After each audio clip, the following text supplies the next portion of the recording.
भक्ति आंदोलन का वो डोर और भक्ति आंदोलन वो डोर थी जिसने सदियों से संघर्षरत भारत को सामूहिक चेतना और आत्मविश्वास से भर दिया। साथियों, भक्ति का ये विषय तब तक आगे नहीं बढ़ सकता जब तक महान काली भक्त श्री रामकृष्ण परमहंस जी की चर्चा न हो। वो महान संत जिनके कारण भारत को स्वामी विवेकानंद मिले। स्वामी विवेकानंद भक्ति, ज्ञान और कर्म तीनों को अपने में समाये हुए थे। उन्होंने भक्ति का दायरा बढ़ाते हुए हर व्यक्ति में दिव्यता को देखना शुरू किया। उन्होंने व्यक्ति और संस्थान के निर्माण पर बल देते हुए कर्म को भी अभिव्यक्ति दी, प्रेरणा दी। साथियों, भक्ति आंदोलन के सैकड़ों वर्षों के कालखंड के साथ साथ देश में कर्म आंदोलन भी चला। सदियों से भारत के लोग गुलामी और साम्राज्यवाद से लड़ रहे थे।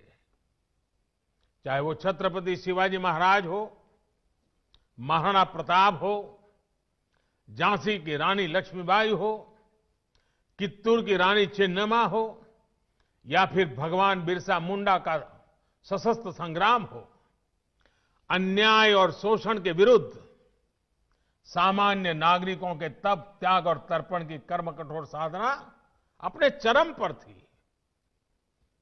ये भविष्य में हमारे स्वतंत्रता संग्राम की बहुत बड़ी प्रेरणा बनी।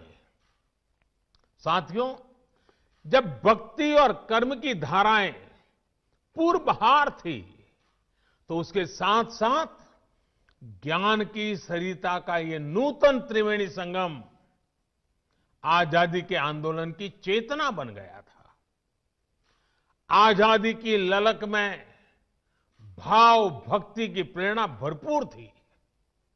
समय की मांग थी कि ज्ञान के अधिष्ठान पर आजादी की जंग जीतने के लिए वैचारिक आंदोलन भी खड़ा किया जाए और साथ ही उज्जवल भावी भारत के निर्माण के लिए नई पीढ़ी को तैयार भी किया जाए। और हम में बहुत बड़ी और इसमें बहुत बड़ी भूमिका निभाई उस समय स्थापित हुई कई प्रतिष्ठित शिक्षण संस्थानों ने, विश्वविद्यालयों ने। विश्व भारती यूनिवर्सिटी हो, बनारस हिंदू विश्वविद्यालय हो, अलीगढ़ मुस्लिम यूनिवर्सिटी हो, नेशनल कॉलेज हो जो आजकल लाहौर में है, मैसूर यूनिवर्सिटी हो, त्रिची नेशनल कॉलेज हो, महात्मा गांधी काशी विद्यापीठ हो, गुजरात विद्यापीठ हो, विलिंगडन कॉलेज हो, जामिया मिलिया इस्माइलिया हो, लखनऊ यूनिवर्सिटी हो, पटना यूनिवर्सिटी हो, दिल्ली विश्वविद्यालय हो, आंध्र यूनिवर्सिटी हो, अन्ना मलाई यूनिवर्सिटी हो, ऐसे अनेक संस्थान उसी एक कालखंड में देश में स्थापित हुए। इन यूनिवर्सिटीज में भारत की एक बिल्कुल नई विद्वत्ता का विकास हुआ। इन शिक्षण संस्थाओं ने भारत की आजादी के लिए चल रहे वैचारिक आंदोलन को नई ऊर्जा दी, नई दिशा दी, नई ऊंचाई दी। भक्ति आंदोलन से हम एकजुट हुए, ज्ञान आंदोलन ने बौद्धिक मजबूती दी और कर्म आंदोलन ने हमें अपने हक के लिए लड़ाई का हौसला और साहस दिया। सैकड़ों वर्षों के कालखंड में चले ये आंदोलन त्याग, तपस्या और तर्पण की अनूठी मिसाल बन गए थे। इन आंदोलनों से प्रभावित होकर हजारों लोग आजादी की लड़ाई के बलिदान देने के लिए, उस आजादी में बलिदान देने के लिए एक के बाद एक आगे आते रहे। साथियों, ज्ञान के इस आंदोलन को गुरुदेव द्वारा स्थापित विश्व भारती विश्वविद्यालय ने नई ऊर्जा दी थी। गुरुदेव ने जिस तरह भारत की संस्कृति से जोड़ते हुए, अपनी परंपराओं से जोड़ते हुए विश्व भारती को जो स्वरूप दिया, उसने राष्ट्रवाद की एक मजबूत पहचान देश के सामने रखी। साथ साथ उन्होंने विश्व बंधुत्व पर भी उतना ही जोर दिया। साथियों, वेद से विवेकानंद तक भारत के चिंतन की धारा गुरुदेव के राष्ट्रवाद के चिंतन में भी मुखर थी। और ये धारा अंतर्मुखी नहीं थी।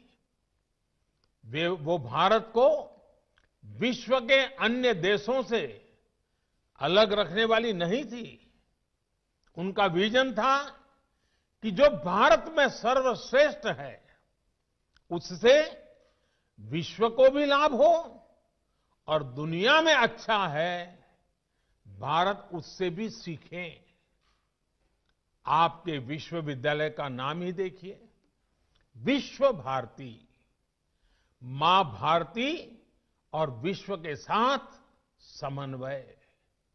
गुरुदेव सर्वसमावेशी और सर्वस्पर्शी सह अस्तित्व और सहयोग के माध्यम से मानव कल्याण के बृहद लक्ष्य को लेकर चल रहे थे। विश्व भारती के लिए गुरुदेव का यही विजन आत्मनिर्भर भारत का भी सार है। आत्मनिर्भर भारत अभियान भी विश्व कल्याण के लिए भारत के कल्याण का मार्ग है। ये अभियान भारत को सशक्त करने का अभियान है। भारत की समृद्धि से विश्व में समृद्धि लाने का अभियान है। इतिहास गवाह है कि एक सशक्त और आत्मनिर्भर भारत ने हमेशा पूरे विश्व समुदाय का भला किया है। हमारा विकास एकांकी नहीं, बल्कि वैश्विक, समग्र, और इतना ही नहीं, हमारे रगों में जो भरा हुआ है सर्वे भवन्तु सुखिनः का है। भारती और विश्व का ये संबंध आपसे बेहतर कौन जानता है। गुरुदेव ने हमें स्वदेशी समाज का संकल्प दिया था। वो हमारे गांवों को, हमारी कृषि को आत्मनिर्भर देखना चाहते थे। वो वाणिज्य और व्यापार को आत्मनिर्भर देखना चाहते थे। वो आर्ट और लिटरेचर को आत्मनिर्भर देखना चाहते थे। उन्होंने आत्मनिर्भरता के लक्ष्य को प्राप्त करने के लिए आत्मशक्ति की बात कही थी। आत्मशक्ति की ऊर्जा से राष्ट्र निर्माण को लेकर उन्होंने जो बात कही थी, वो आज भी उतनी ही अहम है।